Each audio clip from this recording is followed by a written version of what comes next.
Halo guys, kita ke dunia pendidikan.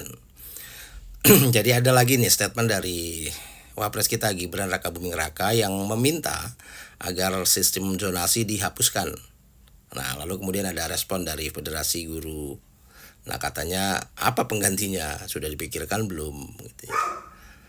Jadi sehubungan dengan ini, Federasi Serikat Guru Indonesia atau FSGI menanggapi rencana penghapusan sistem zonasi dalam penerimaan peserta didik baru atau PPDB yang diminta oleh Gibran Rakabuming Raka ini. Nah, FSGI mengingatkan supaya rencana penghapusan ini diimbangi juga dengan perencanaan yang matang.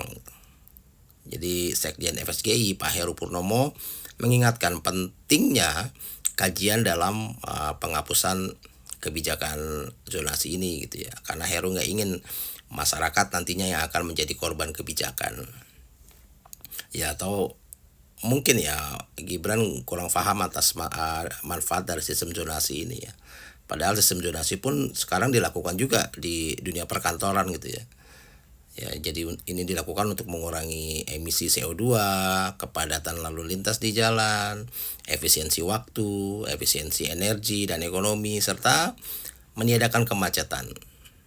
Ya, makanya sangat berbahaya kalau seorang wapres mengeluarkan statement asal populis aja tanpa kajian-kajian. Nah, zonasi ini masih diperlukan dan tingkat persentase kebutuhan murid wilayah ini lebih besar dengan di luar wilayah. Gitu. Nah, kalau kita perhatikan ya, yang menjadi masalah ini sebenarnya soal transparansi. Karena tahun 90-an ini nggak ada masalah gitu ya. Yang membuat masalah itu adalah permainan-permainan yang ada di dalam pemberlakuan sistem zonasi ini gitu ya.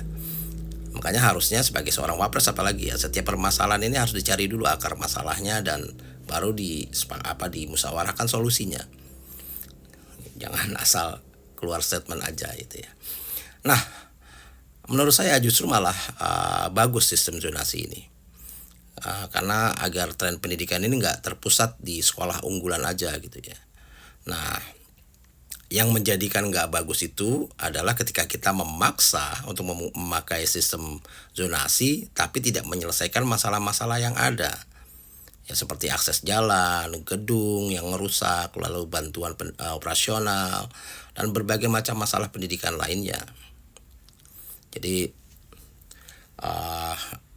pernah dalam beberapa video yang lalu kita membahas soal pendidikan ini, dan menurut saya selama masih ada komersialisasi pendidikan, pajak yang dikorupsi, konflik kepentingan, ya dunia pendidikan Indonesia ya bakal ya gini-gini aja gitu. Nah, kita dengar juga ya bahwa kita mau meniru konsep pendidikan di Finlandia. Ya, tapi kalau tidak membenahi masalah yang ada, nggak membenahi masalahnya lebih dulu, yang terjadi apa? Yang terjadi ya malah akan semakin membuat pusing saja. Apalagi dengan kurikulum yang gonta-ganti terus begini. Nah, belum lagi kita kalau bicara soal kebijakan, Gibran ini kan wapres ya. Nah, kebijakan yang berakibat ke publik adalah otoritas presiden. Setidaknya mesti atas perintah presiden. Wapres itu bertugas membantu presiden dan menjalankan pemerintahan. Kewenangannya terbatas dan bukan penentu kebijakan negara yang berdampak ke masyarakat luas gitu. Jadi jangan sampai di Indonesia ini ada dua matahari. Salam.